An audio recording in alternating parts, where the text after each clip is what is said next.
നവകേരള survey പൊളിഞ്ഞു.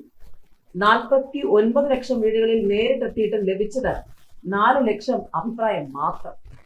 Supreme കോടതിയിലടക്കം നടത്തിയ നിയമ പോരാട്ടത്തിലൂടെ സർക്കാർ നടത്തിയ നവകേരള സർവേ ലക്ഷ്യം കണ്ടില്ല. 95 ലക്ഷം വീടുകളിൽ നേരിട്ടെത്തി വിവരശേഖരണത്തിന് ലക്ഷ്യമിട്ട സർവേ 49 ലക്ഷം വീടുകൾ പിന്നിട്ടതോടെ നിലച്ചു. ഇത്രയും വീടുകളിൽ നേരിട്ടെത്തിയിട്ടും ലഭിച്ചത് 4 ലക്ഷം അഭിപ്രായം മാത്രമാണ്. കുടുംബശ്രീ അംഗങ്ങൾ പോലുള്ള ഗ്രൂപ്പുകളെ സംഘടിപ്പിച്ച് നടത്തിയ ഫോക്കസ് ഗ്രൂപ്പ് ചർച്ച മാത്രമാണ് ലക്ഷ്യമിട്ടതുപോലെ നടത്താനായത്. ഇതുവഴി പങ്കുവച്ചത് 46,000 അഭിപ്രായം മാത്രം. സർവേ വോളണ്ടിയർമാരാകാൻ 96,000-ലധികം പേർ രജിസ്റ്റർ ചെയ്തെങ്കിലും 2 ദിവസത്തെ പരിശീലനത്തിനെത്തിയത് കുറച്ചുപേർ മാത്രം.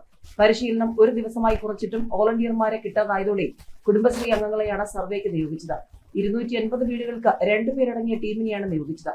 വിവരശേഖരണം ഫെബ്രുവരി 28-നകം പൂർത്തിയാക്കണമെന്നായിരുന്നു നിർദ്ദേശം. കണ്ണൂർ ജില്ലയിലാണ് സർവേ ലക്ഷ്യത്തിന്റെ അടുത്തെങ്കിലും എത്തിയത്. ഇവിടെ 6 ലക്ഷം വീടുകൾ ലക്ഷ്യമിട്ടതിൽ 5 ലക്ഷം വീടുകളിൽ സർവേക്കാർ എത്തി. മലപ്പുറം ജില്ലയിൽ 10 ലക്ഷം വീടുകളിൽ സർവേ നടന്നത് 2 ലക്ഷത്തിൽ മാത്രം. തിരുവനന്തപുരം ജില്ലയിൽ 10 ലക്ഷം വീടുകളിൽ 4 ലക്ഷം വീടുകളിൽ മാത്രമേ സർവേ നടന്നിട്ടുള്ളൂ. മറ്റ് ജില്ലകളിലെ അവസ്ഥയും സമാനം. കഴിഞ്ഞ ഒക്ടോബർ 8-ലെ മന്ത്രിസഭാ തീരുമാന പ്രകാരമായിരുന്നു നവകേരള സർവേ നടത്താൻ ലക്ഷ്യമിട്ടത്.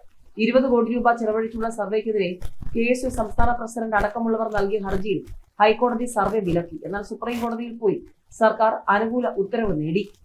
സർവേയിൽ തേടിയത് ഇവയൊക്കെയാണ്: പുതിയ വികസന പദ്ധതികൾ സംബന്ധിച്ച നിർദ്ദേശം, 10 വർഷത്തിലെ വികസന പ്രവർത്തനങ്ങളെ കുറിച്ചുള്ള അഭിപ്രായം, പുതിയ സാമൂഹ്യക്ഷേമ പദ്ധതി തുടങ്ങുന്നതിനെ കുറിച്ചുള്ള നിർദ്ദേശം, നിലവിലെ ക്ഷേമ പദ്ധതികളെ കുറിച്ചുള്ള അഭിപ്രായം. ഏതായാലും സർക്കാരിന് വീണ്ടും തിരിച്ചടി.